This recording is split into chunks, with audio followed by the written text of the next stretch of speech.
90 के दशक का बिहार, अगड़ी और पिछड़ी जातियों के बीच खूनी तांडव चरम पर पहुंच चुका था।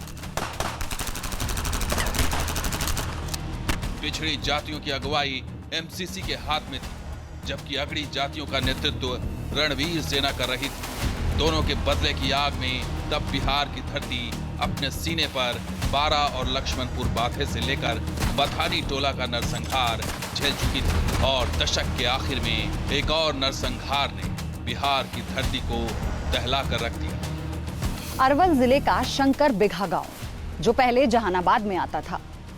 इस गांव में लगभग 110 घर हुआ करते थे, जिनमें 100 से ज्यादा घर दलितों के थे। उनके पास ना तो पक्के मकान थे और ना ही कोई जमीन। उन्हें तो यहां मजदूरी के लिए बसाया गया था। तारीख 25 जनवरी 1999।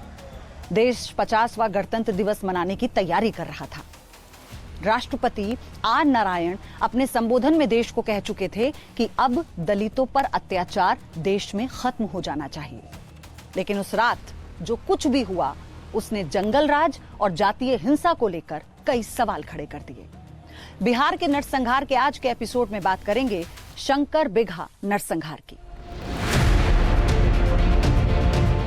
25 जनवरी 1999, जहानाबाद शंकर बिघा। ठंड की कड़कड़ाती रात थी, इसलिए शाम ढलते ही ज्यादातर लोग रजाइयों में दुबक गए थे। कुछ सोने की तैयारी में थे। मिट्टी और फूस की झोपड़ियों में जलने वाले दिए बुझ चुके थे। एक जगह सांस्कृतिक कार्यक्रम चल रहा था, जहां पर कई लोग इकट्ठा होकर गाना बजाना कर रहे थे।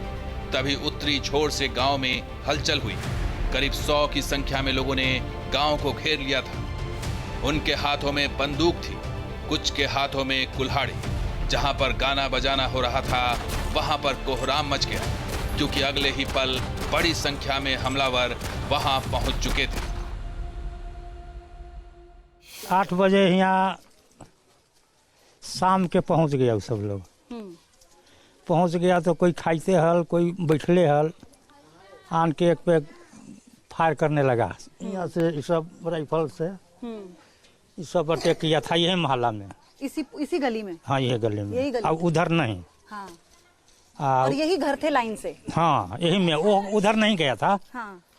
तो गैया बांधल से वो दलान हल। तो दलान में आदमी गावे बजावे अपने के हल कथी हल टाइम फगुआ अथी के हल। तो वही में आया एक पे एक मारने लगा। गोली भेड़ा भेड़ा मारने लगा। भट भट भूट भूट सबके घर में हिल के मारने लगा। करीब ज्यादा देरी नहीं ठहरा था। और कुछ गांव के हाल से वो करीब सब भागा भागी हो गया कि रणवीर सेना आया। इसी गांव में यमुना का भी परिवार रहता था। 10 लोगों का भरा पूरा परिवार था। ये परिवार भी बिस्तरों में सोने के लिए जा चुका था। तभी हमलावरों ने उनके घर पर धावा बोल दिया और घर में सो रहे लोगों पर ताबड़तोड़ गोलियां बरसानी शुरू कर दी, जिसमें 6 लोग मौके पर ही मारे गए, जबकि 4 लोग इसलिए बच गए क्योंकि उन्होंने खुद के मरने का नाटक किया, यानी जमीन पर ऐसे लेट गए जैसे उन्हें गोली लगी हो। 7:30 बजे पहुंच गया था यहाँ पे। हाँ, रणवीर गांव में 7:30 बजे पहुंच गया। हाँ। एक आदमी जमुना नाम के आदमी के धर लिया महावीर स्थान से और ढकेल के में गोली को बारिश करना शुरू। भिड़ावे नहीं गया था। मौका का होगा मैं चलने के मौके न दिया कि इतने लोग में 10 नल 20 नल लगाए है। आधा बार तोड़ ताबड़ तोड़ खींच के मार रहा है। हमलावरों ने पहले की तरह किसी को नहीं छोड़ा, न बुजुर्गों को न बच्चों को। उन्होंने किसी का नाम नहीं पूछा था, बस जाति पूछी थी और खून की नदी बहा दी थी। गांव में हमला होते ही मौका पाकर कई लोग भाग चुके। हाथ लगा, उसकी लाश अगले ही पल जमीन पर पड़ी थी।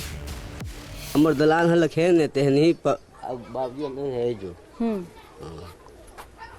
कितने लोग मरे थे? 18 हुआ। 18। और क्या याद है उस दिन का आपको? अब हमने तो भागली, तब हमने कहा हमने बतलाई। भाग गए थे आप? हाँ।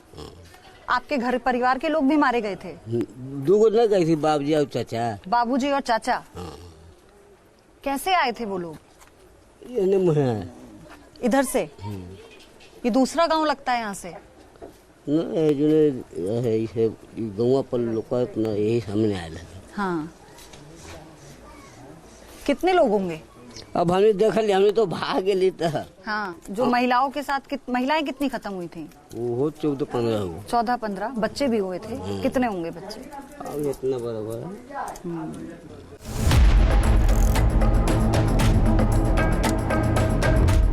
नारा लगाते हमलावर अलग अलग घरों में घुसे, जो मिला उसे गोली मार दी, जो गोली लगने से नहीं मरा उसे कुल्हाड़ी से काट दिया। गांव भर में चीख पुकार मच गई थी। इसी बीच कहीं से गोलियों की आवाज आई। हमलावरों ने सोचा कि एमसीसी वाले पहुंच चुके हैं, लिहाजा हमलावरों का दस्ता ज्यादा देर तक नहीं टिका और फायरिंग करते हुए गांव के पश्चिम से निकल भागा, लेकिन जाते जाते कई घरों को फूंक दिया था। रात के करीब 2 बजे तक पुलिस मौके पर पहुंच चुकी थी। तब तक पूरा गांव लहलुहान हो चुका था। हर तरफ लाशें बिछी थीं। दर्जन भर से ज्यादा लोग घायल थे। लाशों की गिनती हुई कुल 22 लाशें थीं, जिनमें 5 महिलाएं थीं और 7 बच्चे। एक बच्चा तो महज 10 महीने का ही था। उसके पेट में गोली लगी थी। बाद में 2 लोगों ने अस्पताल जाते वक्त दम तोड़ दिया। इस तरह नरसंहार में मरने वालों की संख्या पहुंचकर 22 हो गई। तो सब भाग गया थाना पर मेहंदिया। मेहंदिया से फोर्स आया। 22 गो मर्डर हुआ था यहाँ। 12 को घायल। 12 घायल था। तो प्रशासन आया ना, प्रशासन आया तो बोला कि नहीं, जो जीता है सो इसको ले चलो पटना PMC में। और प्रशासन गाड़ी व्यवस्था कर दिया। ओलदाज रोड ना ली पहले, तो ये सब खटिया पर लाद के अपने के ले जाके रोड पर अथी करके 2 गो राह में डेट कर गया था जाते गाड़ियों में 2 आदमी। सुबह होते ही पत्रकार शंकर बेघा गांव में पहुंच चुके थे।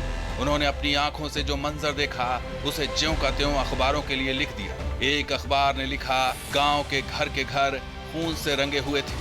किसी को गोली लगी थी, किसी के हाथ कटे थे, किसी का पेट फटा था। इस खौफनाक नरसंहार का आरोप अगड़ी जाति की प्राइवेट सेना रणवीर सेना पर लगा, क्योंकि कुछ चश्मदीदों ने दावा किया कि हमलावर रणवीर सेना जिंदाबाद के नारे लगा रहे थे।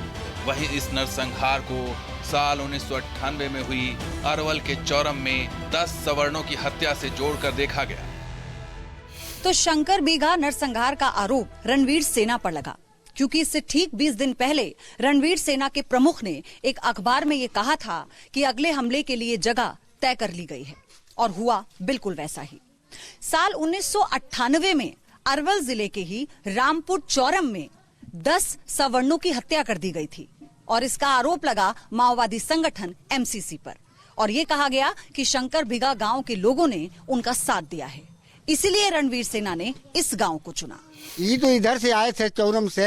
कने से सब बिटोर के ग्रुप बना के आए थे। यहाँ पर सुनील पांडे थे, वहाँ मरा गए, वो भी थे यहाँ पर क्राइम में। हाँ, धर्मा सिंह बाभन थे, वो कमता के, वो भी थे इसमें। बाकी तस्वीर के डर से हमारी गवाही कोई न दिया, न सब रतातल पर चाहगा। तो गवाह तो सब बदल गए आखिर। हाँ, गवाह बदल गया। कुछ के दे दिया 10-20, कोनो के 100-50 दे दिया, बदल गया। शंकर बीघा 2 टोला में बटा हुआ है। दलित समुदाय के लोग शंकर बीघा में रहते हैं, तो वहीं सवर्ण समुदाय के लोग धोबी शंकर बीघा गांव में रहते हैं। दोनों की दूरी करीब 1 किलोमीटर की है, इसलिए आरोप धोबी बीघा के सवर्णों पर लगा। जब तक सरकार सचेत होती है, सावधान होती है, संवेदनशील होती है, तो इस तरह की घटनाओं को अंजाम देना संभव नहीं हो पाता। आप समझ सकते हैं कि जब पुलिस मजबूत होगी, पुलिस का पेट्रोलिंग होगा, लोग सतर्क होंगे, सरकार जागरूक होगी, तो भला इतने बड़े बड़े नरसंहारों को जन्म कैसे दिया जा सकता है, चाहे वो निजी सेनाओं के द्वारा हो, चाहे नक्सली संगठनों के द्वारा हो।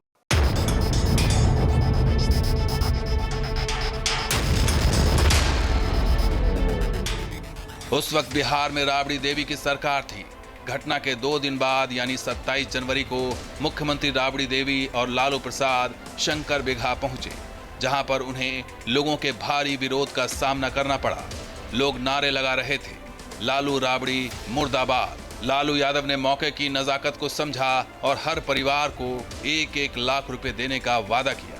साथ में घर बनाने के लिए भी 20-20 हजार रुपए की मदद का ऐलान किया। इस नरसंहार के बाद जब लालू और राबड़ी देवी शंकर बेगा गांव पहुंचे तो यहां का मंजर देखकर लालू की आंखें भी नम हो गईं।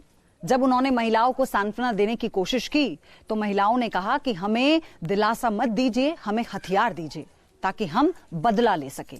इसी को लेकर लालू यादव ने कहा कि आप निश्चिंत रहिए, हम गुनहगारों को छोड़ेंगे नहीं और जिस तरह का बदला आप कह रही हैं वो कानूनन मुमकिन नहीं है। ये कहकर राबड़ी देवी और लालू यादव पटना लौट आए, लेकिन विपक्ष लगातार हमलावर था। रामविलास पासवान और नीतीश कुमार सरकार बर्खास्तगी की मांग पर अड़े हुए थे, लेकिन लालू यादव ने भी साफ कर दिया था कि राबड़ी देवी इस्तीफा नहीं देंगी।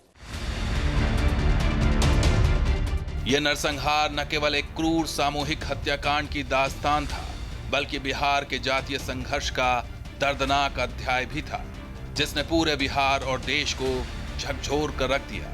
बिहार की सियासत गर्मा चुकी थी। विपक्षी दल केंद्र की अटल बिहारी वाजपेयी की सरकार से राबड़ी सरकार को बर्खास्त करने की मांग करने लगे। अभी शंकर बेघा नरसंहार पर सियासी उठापटक जारी ही थी कि 15 दिनों के अंदर अरवल में ही एक और नरसंहार हो गया, जिसने केंद्र को बिहार में राष्ट्रपति शासन लगाने का मौका दे दिया। शंकर बेगा नरसंहार के ठीक 15 दिन बाद पासी के गांव नारायणपुर में भी 11 दलितों की हत्या हुई थी, जिनमें 5 पुरुष और 6 महिलाएं थीं। और इस हत्या की जिम्मेदारी रणवीर सेना ने बाकायदा पर्चा फेंक कर ली थी। वहीं लालू यादव और राबड़ी देवी एक बार फिर पीड़ितों से मिलने के लिए आ पहुंचे, लेकिन लोगों का गुस्सा बढ़ता जा रहा था।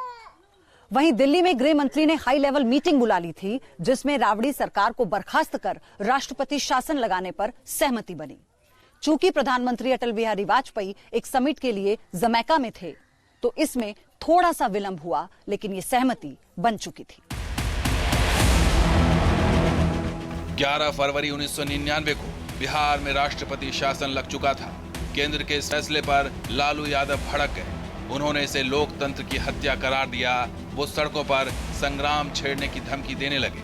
उधर 13 फरवरी 1999 को कांग्रेस अध्यक्ष सोनिया गांधी नारायणपुर पहुंच गईं। कांग्रेस के लिए ये सेटबैक होने का मौका लगा, लेकिन बिहार में राष्ट्रपति शासन को लेकर सोनिया गांधी दुविधा में थी। प्रदेश कांग्रेस के नेता ये चाहते थे कि सोनिया गांधी राष्ट्रपति शासन का समर्थन करें, लेकिन सोनिया दुविधा में थी, क्योंकि अगर वो राजद का विरोध करती हैं तो उनका मुस्लिम वोट बैंक छिटकेगा, और अगर समर्थन करती हैं तो दलितों का गुस्सा और दलितों का वोट उनसे छिटक जाएगा। लेकिन उनके दौरे के बाद केंद्र सरकार ये भाप चुकी थी कि सोनिया गांधी राष्ट्रपति शासन का समर्थन नहीं करेंगी, और हुआ भी बिल्कुल वैसा ही।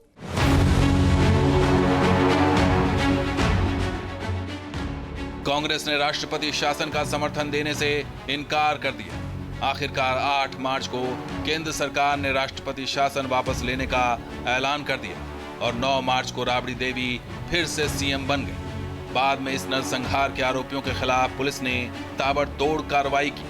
1997 में गठित अमीरदास आयोग ने पूछताछ शुरू की। इस बीच गवाहों की सुरक्षा को लेकर खींचतान चली। सालों तक अदालत में केस चला, लेकिन अदालत की चौखट तक पहुंचते पहुंचते गवाह अपने अपने बयानों से मुकर गए।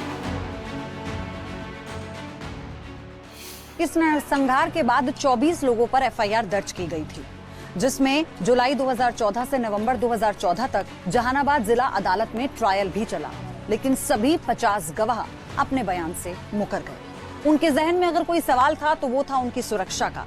जो नरसंहार उन्होंने अपनी आंखों के आगे देखा था, उससे बहुत सहम गए थे, और यही कारण था कि कोर्ट की तरफ से भी जिला मजिस्ट्रेट को खत के जरिए उन्हें सुरक्षा मुहैया कराने की बात कही गई थी।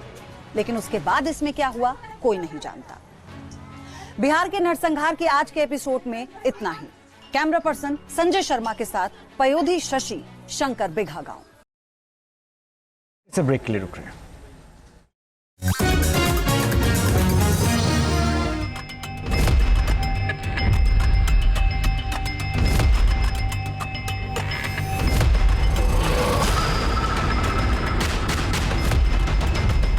जहाँ भक्ति है हर शब्द में, कथाओं में छुपे हैं दिव्य रहस्य और ज्योतिष देता है जीवन को दिशा। धर्म से जुड़ी हर बातों को जानने के लिए हमारे चैनल स्तुति को सब्सक्राइब करें।